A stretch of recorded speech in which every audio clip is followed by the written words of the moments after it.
Hello, hello, hello. Doc Bryce here. Salt. Sa mga naglo-low carb, huwag matakot. Kadalasan, no? Yan palagi ang sinasabi ng bawat isa. Takot ka sa asin.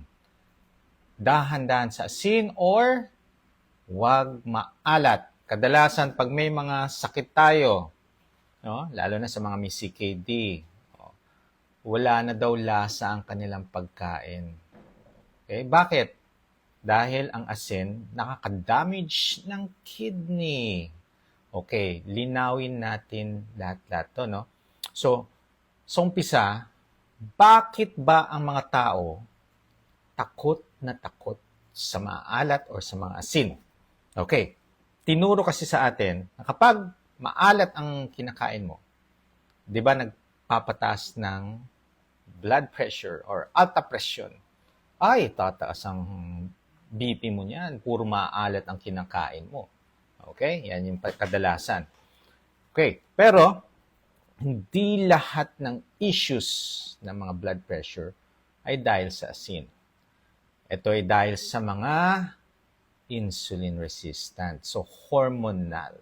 So, wag nating isipin na dahil sa mga maalat or maasin na pagkain, tataas na. Okay? Paano natin papaliwanag natin, no? Ito ay ano ba nang ginagawa pagka naglo-low carb tayo? So, physiology pa rin 'to. Okay? Sa mga naglo-low carb, no? Pagka binabaan ninyo ang carbohydrates, ang nangyayari dun sa kidney natin, no? Not the kidney first. The insulin bumababa. So, pagka bumaba ang insulin, ang kidney natin, no, yung reabsorption niya na babago.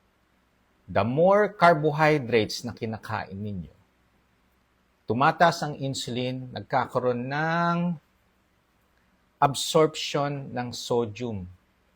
O, saan ba ang absorption ng sodium natin? So, yung insulin, i-stimulate niya ang absorption ng sodium sa kidney. Some part, doon sa mga may alam sa mga medical, no? Sa proximal tubule. Sa mga layman, hindi nyo na yan yung mga part ng nephron yan. So, sa kidney natin, mag-absorb more ng sodium. So, where sodium is, water will follow. Kaya kadalasan, pansinin nyo pagka nagmamanas kayo, yan yun. The more carbohydrates na kinakain ninyo, insulin tataas, inuulit ko na lang para hindi nyo makalimutan. Magre-reabsorb ng sodium ang kidney. Okay? Mga part sa kidney natin. So, when you do low carb, yan palagi sinasabi, huwag na kayo matakot sa asin when you do low carb. Why? The more that your kidney will excrete sodium. So, natriuresis yan. Yung sodium lumalabas sa ihi natin. So, more na kailangan natin ng electrolytes and more na kailangan natin ng asin sa ating mga pagkain. So, very, sa physiology ng matututunan natin yan. So, ano ang indication nito? Ano yung effect nito sa atin? So, more sodium and water retention. So, kung high carbs kayo, mas maraming na-absorb na sodium, water na re-retain. So, ano nangyayari? Higher plasma volume, increased blood pressure. So, ibig sabihin, the more carbohydrates, the more tumataas ang BP natin. Okay? So, more susceptible na magmanas ka. Kaya, sa mga may insulin resistant, diabetic, CKD, eto, no? Talagang high in carbohydrates, minsan madalas, no? Puro matatamis pa ang mga kinakain, kinoconsume natin. The more lalo kayong magmamanas dahil dito. Kaya, ang pag lifestyle ng low carb, no, mas na-address niya yung mga edema, mas na-address niya yung mga hypertensive, diabetic, mas nako-correct niya. Okay? So, more na mapababa ninyo ang insulin, the more na maraming asin na lumalabas sa atin. So, ano yan? Kaya, pagka naglo-low carb kayo, beginner, no, kailangan nyo uminom ng electrolytes.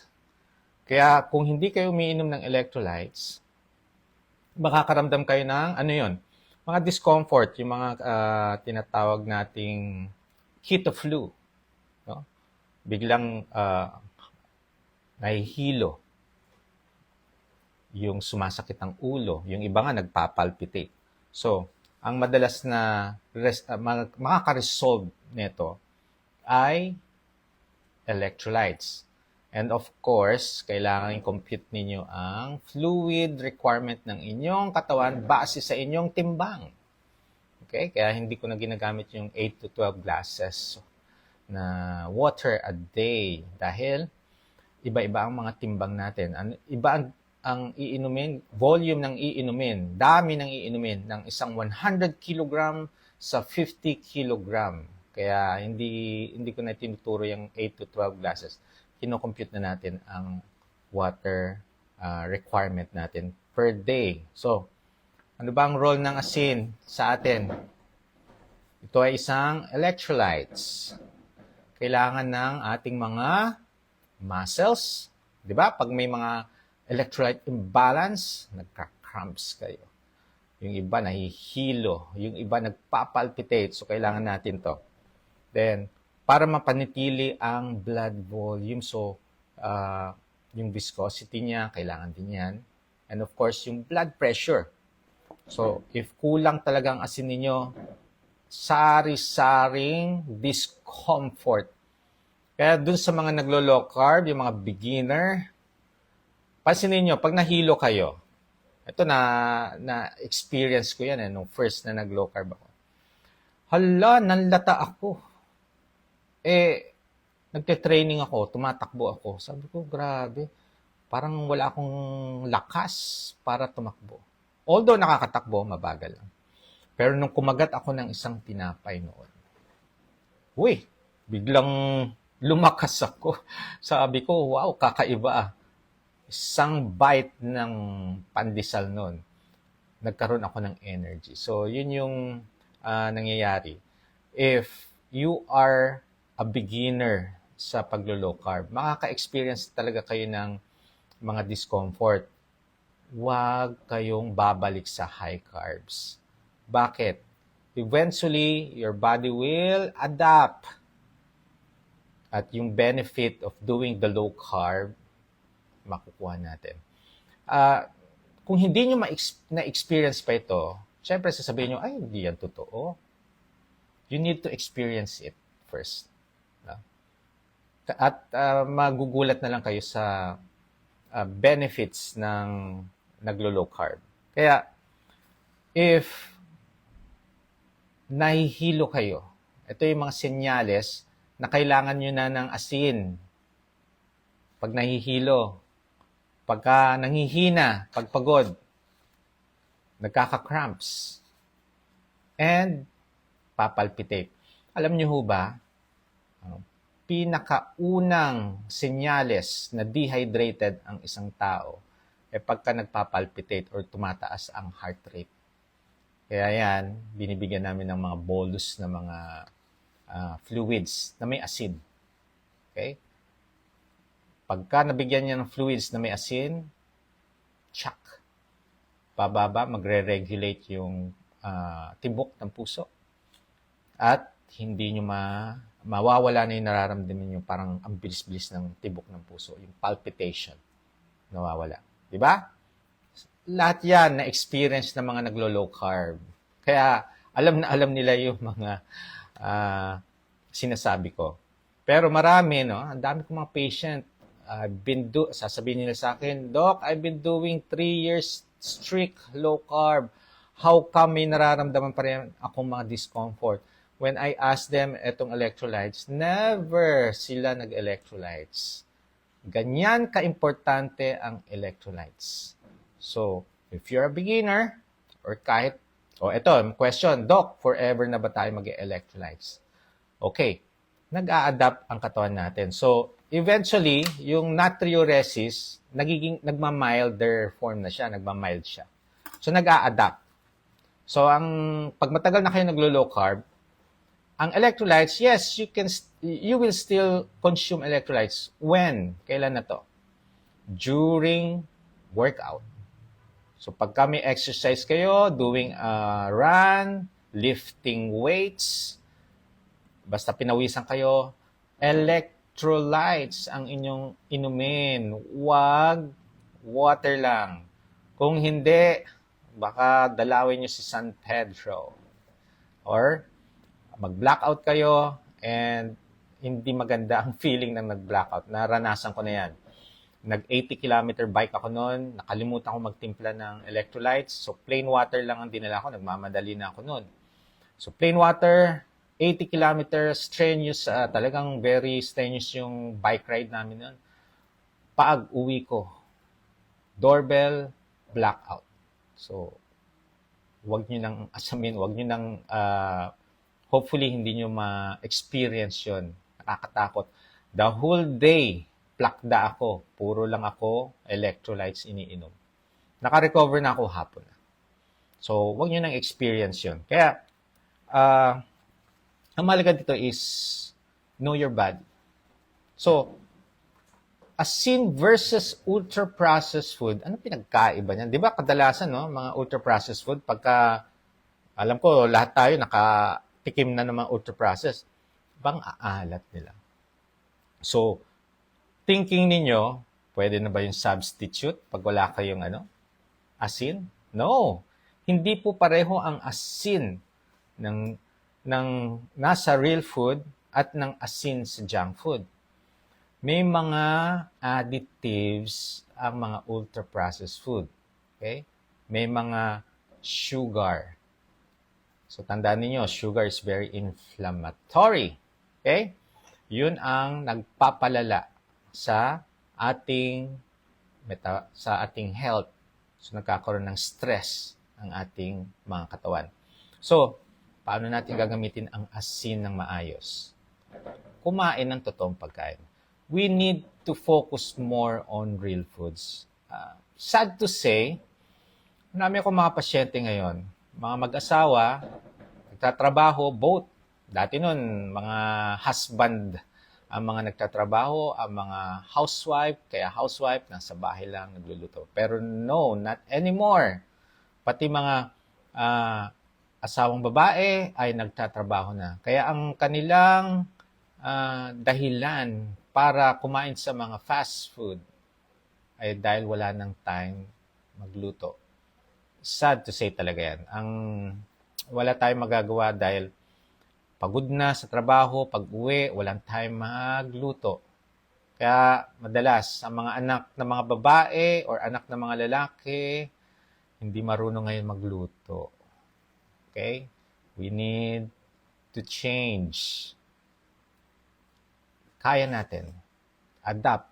Mag-i-evolve naman tayo. Ang mga tao, very resilient sila. Very adapting. Mag-a-adapt kayo. Okay? So, gumamit ng asin ayon sa pangangailangan ng katawan. So, we need to monitor also. Do blood workups. Isama nyo ang sodium, potassium, magnesium, and calcium sa inyong mga laboratory para lang malaman natin kung is it okay, normal ba lahat to. And hindi pa rin natin kakalimutan. Palagi kong sinasama, ito yung electrolytes, iinom pa rin ng plain water.